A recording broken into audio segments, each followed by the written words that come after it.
بسم الله الرحمن الرحيم. ازيكم اهلاويه؟ عاملين ايه؟ معاكم النسر الاحمر. فاول كده هنتكلم على كذا حاجه سريعه.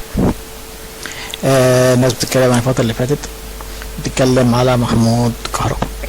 الناس كلها شايله الحمل كله على كهربا، وكهربا ضيع انفراد، وكهربا ضيع ضربة جزاء، وكهربا ما كانش مفروض ضربة جزاء، وكهربا عمل، وكهربا سوى، وكهربا عمل كل حاجه.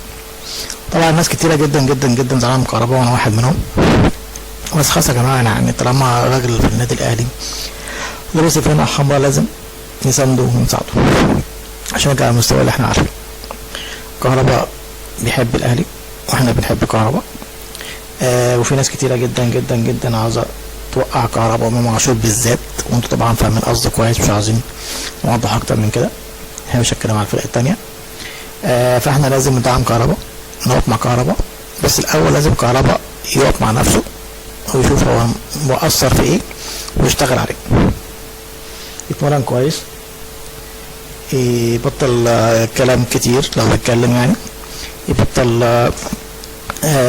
يعني يتمرن كويس ويشوف مدرب كده خاص يظبطوا اللياقه البدنيه بتاعته، عشان ده كهربا اللي احنا عارفينه اول ما جه الاهلي.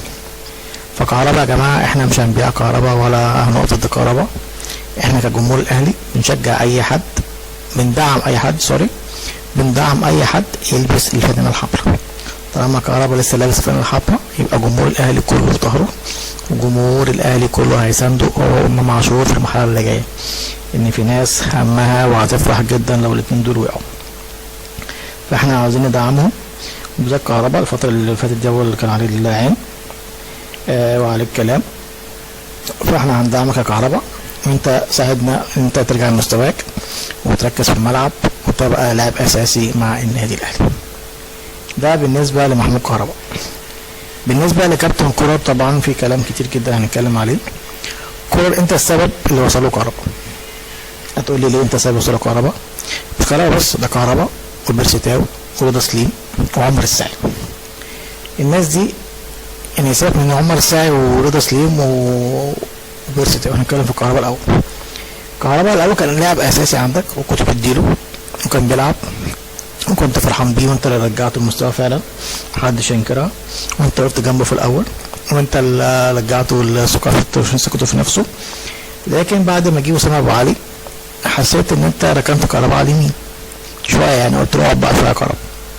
طب انت لما تركنه لما اسامه يحصل له حاجه مين هيلعب؟ ما كهربا لازم يلعب. كهربا عمل مشاكل وعمل كل حاجه واعتذر ورجع، فانت كنت لازم تديله الثقه وتديله فرصه انه يلعب ويقف على رجليه. لكن انت معلش، انت كهربا مثلا قعدتوا 3 4 ماتشات ما تلعبوش وما خدتوش معاك في قائمه اساسا، وانت عاوز اول ما تنزله ينزل يجيب لك جول. راجل نازل مش قادر يقف على رجليه، ما عنده لياقه بدنيه، مفيش لياقه بدنيه.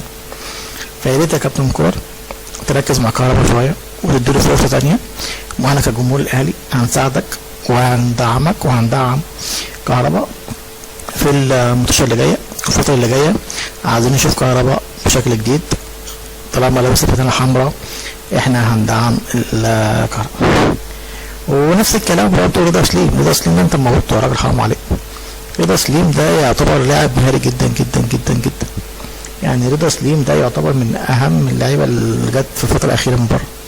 راجل مهاري، واحد على واحد يعدي، يعني حتى الماتش اللي انت اللي نزلت له جنوب افريقيا بنزله في ماتش صعب جدا وفي اخر الماتش ما لعبتوش خالص. انت عاوز اللعيب ازاي يبقى يركز معاك؟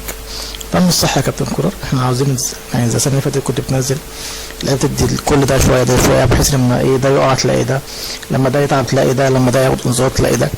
كان انت لما معلش حسين الشحات لما بيقع بتلاقي مين؟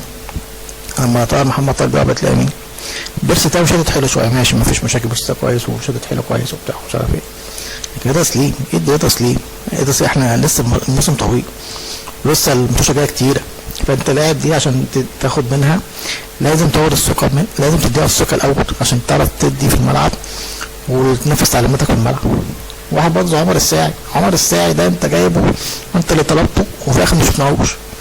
انت نزلته ثانيه في ماتش العين وطلع ما لحقش حتى يلمس ارض الملعب، وفي ماتش التاني نزلته 10 دقايق ولا 5 دقايق خد انذاره عشان هو عايز يبين كل حاجه. فلازم تديله متوشه يا كابتن كولر، اللعيبه دي كلها هنحتاجها والله قدام، عشان ما نجيش نقول ان اللعيبه دي مش نافعه. اللعيبه دي مش نافعه زي ما بتلعبش. يعني انت ازاي هتقول على الواد اصلي ما بيلعب مش حلو وهو ما بيلعبش؟ ازاي هتقول على عمر الساعي هو حلو وهو ما بيلعبش؟ بس ده بيلعب بس برضه فين وفين يعني. فيا كابتن كولر يا ريت نفع نفسنا الفتره اللي جايه. عندنا ماتش مهم جدا جدا جدا يوم الاحد اللي جاي مع شباب بلوزداد، فانت لازم تدعم اللعبه دي كلها تدعمها. لو في مشاكل نركنها على جنب شويه، لو في حاجه حد مضايقك حد مشكله عاجبه مفيش مشاكل جدا، لكن لعب الناس دي. انت عشان كهرباء انت وصول الكهرباء انت السبب فيه والله. يعني انت كهرباء بترميه في النقطه وده. طب انا اسالك سؤال برضه، يعني كده حد يجاوبنا على السؤال ده، وانت ليه تقطع وسام ابو علي؟ ليه تقطع وسام ابو علي؟ كان عامل ضغط على الدفاع فظيع، وكانت الدفاع خايفه تطلع وكانوا خايفين يعملوا حق، فاهم؟ انت كنت فتحت له، انت ريحت الدفاع لما نزلت طلعت وسام ابو علي. يعني انا كان نفسي تعمل، كنت تسيب وسام ابو علي ورز الكهرباء معاه، نحطه في حتته ناحيه الشباب، فكان هيدي برضه كهرباء. كانت ممكن الفرصه اللي جايه دي كانت تيجي لوسام، كان وسام خلصنا. لكن مش هنتكلم في الماضي برضه، احنا سابنا كل اللي انت شايفه صح اعمله، بس اللعبه دي لازم تاخد فرصه عشان نعرف نحكم عليها.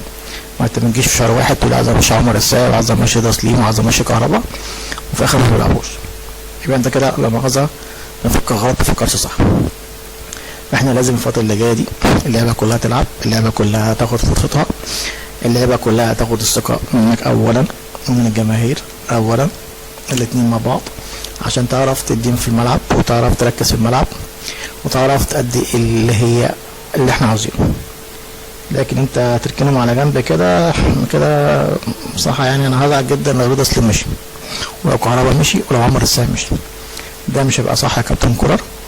يا ريت تراجع نفسك كده مع الجهاز الفني وتشوفوا ايه الصح ممكن نعمله، ونركز في الماتش اللي جاي بتاع يوم الاحد.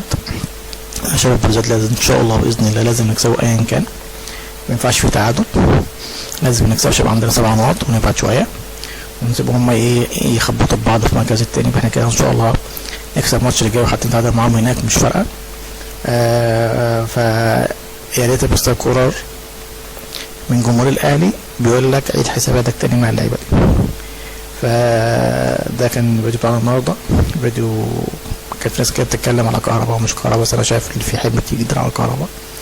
الراجل انسان برضه في الاول والاخر، مش آلة، فكل الكلام ده طبعا بيأثر فيه. فحبينا بس نوضح ان احنا مع كهرباء ونقدر مع كهرباء لغايه لما يجي مستواه طالما لابس التيشيرت الاحمر. فده كان الفيديو بتاعنا النهارده. كان معاكم النسر الاحمر. فعل الجرس، اشترك في القناه وادينا لايك. السلام عليكم ورحمه الله وبركاته.